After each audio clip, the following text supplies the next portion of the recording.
కాలమున కాడి మోయుట నరుడికే మేలంట. దేవునికి స్తోత్రం, హల్లెలూయా. చాలా మంది చెప్తా ఉంటారు దేవుని ప్రియులారా, ఇక ఉండండి, ఇంకా ముసలితనం వచ్చినాక మీరు అంతకంటే చేసేది ఏముందని చెప్తా ఉంటారు దేవుని ప్రియులారా. ఇక్కడ వాక్యం ఏమంటుందంటే యవన కాలము. ఏ కాలం అండి? యవన కాలమున దేవుని కాడి మోయుట మేలు అట. ఎవరికి మేలు? నరుడంటే ఎవరు? ఎక్కడి నుంచి వస్తాడు నరుడంటే? మనకి దేవుణ్ణి కాడి మోయిట, దేవుని యొక్క బాధ్యతలు తీసుకునుట, దేవుని సేవ చేయుట, దేవునిలో ప్రార్థన చేయుట, దేవునిలో మనం కొనసాగుట, దేవుల్లో మనం జీవించుట, దేవుల్లో మనం నడుచుట, దేవుల్లో మనం ఉండుట, దేవుల్లో మనము కొనసాగడం అంట. ఈ యవన వయస్సులో కావచ్చు, ఒక చిన్న బాల్య వయస్సులో కావచ్చు, ఏ వయస్సులో నా దేవుని యొక్క కాడి మోయట నరుడికే మేలంట. ఇది దేవునికి మేలేంగా. దేవునికి స్తోత్రం, హల్లెలూయా. ఇక్కడ 10 మంది దేవుని నమ్మేసుకుంటే 10 మంది దేవుడి దగ్గరికి వచ్చేస్తే ఇక్కడ పాస్టర్ గారికి మేలు కాదు, దేవునికి మేలు కాదు. ఏ ఒక్కడు దేవుని యొక్క కాడి మాస్తాడో వాడికే మేలు అని చెప్పేసి చెప్పబడతా ఉన్న దేవునికి స్తోత్రం, హల్లెలూయా. దేవుని ప్రియులారా, మరి చాలా మంది ఈ యొక్క లాజిక్ తెలియక ఏమనుకుంటారంటే ప్రభుని నమ్ముకోవడం వల్ల, చర్చికి వెళ్ళడం వల్ల పాస్టర్ గారికి ఉపయోగము, చాలా మంది ఎక్కువ మంది అవడం వల్ల పాస్టర్ గారికి ఉపయోగం, లేదంటే అక్కడికి వెళ్ళిన విశ్వాసాలకు ఉపయోగం, అక్కడ ఉన్న వాళ్ళకి ఉపయోగం, వీళ్ళకి ఉపయోగం, దేవుడితో జీవించడం అని అనుకుంటుంటారు. దేవుని ప్రియులారా, నేను చెప్తా ఉన్నాను, ఎవడు వ్యవసాయం చేస్తాడో వాడికే లాభం వస్తుంది. ఎవడు వ్యవసాయం చేయకుండా, ఎవడు సోమరితనంగా పనుకొని ఉంటాడో, ఎవడైతే సోమరిగా జీవిస్తూ ఉంటాడో, సోమరిగా బ్రతుకుతూ ఉంటాడో, ఎవడైతే దుక్కుతున్నాడో, ఎరువెయ్యడో, ఎవడైతే దానికి మొక్కయ్యడో, దాన్ని మరి ఇత్తనం వేయడో, దానికి నీరు పెట్టడో, ఏం చేయడో, ఎలా ఉన్నదాన్ని అలాగే వీడు భూమిగా విడిచిపెడతాడో, వాడు ఏ ప్రతిఫలాన్ని కూడా పొందుకోలేడని చెప్పేసి వాక్యమే సెలవిస్తుంది. ఎవడైతే అన్ని చేయగలుగుతాడో, చేసిన వాడు ఎవడైతే ఇవన్నీ చేస్తాడో వాడు అనేకమైన ఫలాలను, లాభాన్ని పొందుతూ ఉంటాడు. దేవునికి స్తోత్రం. మరి ఈ రోజు దేవుని యొక్క నామములో కొనసాగుతున్నటువంటి మనము దేవుని కృప పొందుకోవాలి అంటే, దేవుని వాత్సల్యత మనకు కావాలి అంటే, దేవుని కవాక్షమ మనకు కావాలి అంటే, దేవుని ప్రియులారా, మనము దేవుడికి బెనిఫిట్స్ ఉంటాయని చెప్పేసి మనం అనుకోకూడదు. దేవునికి బెనిఫిట్స్ ఉండదు, నరుడికి మేలట. వాక్యం ఏమని చెప్తుందండి? వాక్యం ఏమని చెప్తుంది?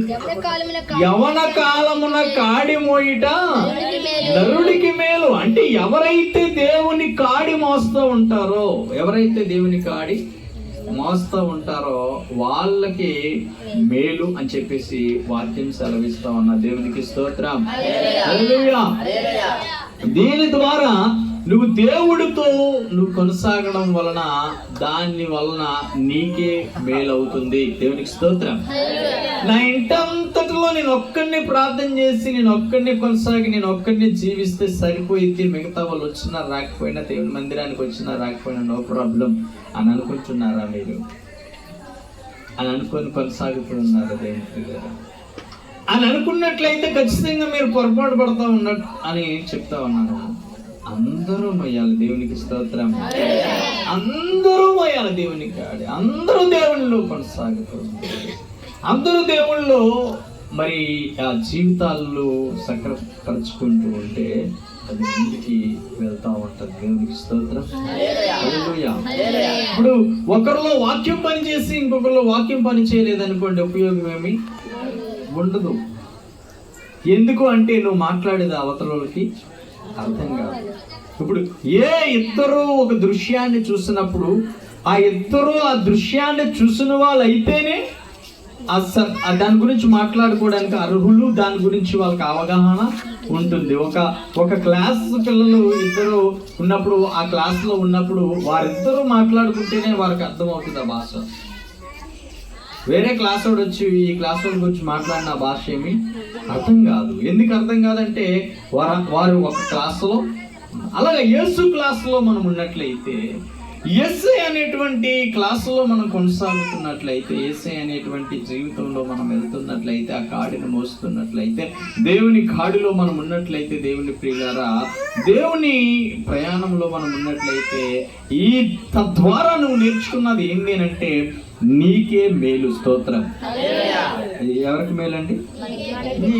ఏ ఒక్కరు ఇద్దరు ఒక క్లాస్ వాళ్ళు ఇద్దరు సబ్జెక్ట్ గురించి డిస్కస్ చేసుకుంటే, ఆ డిస్కషన్ చేసుకోవడం వలన మీకు జరిగే లాభం ఏంటి అంటే పరీక్షల్లో మీకు చాలా ఉపయోగం ప్లస్ అవుతుంది. ఆ ప్లస్ అవ్వడం వల్ల చక్కగా పరీక్షని మీరు రాయగలుగుతారు. రాసిన తర్వాత మీరు మంచి రిజల్ట్ని చూడగలుగుతారు. సో ఇన్ని బెనిఫిట్స్ ఉన్నాయి. సో అలాగే ఏ యొక్క మరి యేసయ్య క్లాసులో ఏ ఒక్కరైతే ఉంటారో, ఆ క్లాసును వింటారో, ఆ క్లాసులో మీరు కొనసాగుతారో, ఆ క్లాసులో జీవితాన్ని నడిపించుకుంటారో, ఆ క్లాసులో జీవితాన్ని ముందుకి నడిపించుకుంటూ ఉంటారో, ఆయన కాడిని మోస్తారో, వాళ్ళకి మేలు. దేవుడికి స్తోత్రం. వారికి మేలు.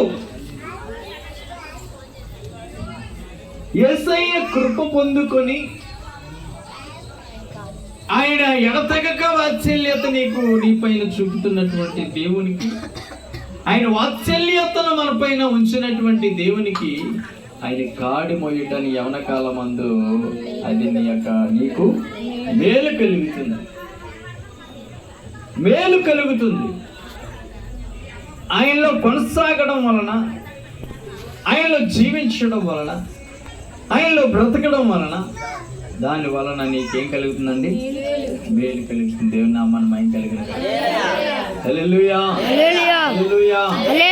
దేవుని ప్రియమైనటువంటి వారులారా, మనకి మేలు, మనకేంటండి మేలు. ఈ రోజు నువ్వు ఎక్కడున్నావు? ఏ సమూహంలో ఉన్నావు? ఏ గ్రూప్లో ఉన్నావు? ఏ గుంపులో ఉన్నావు?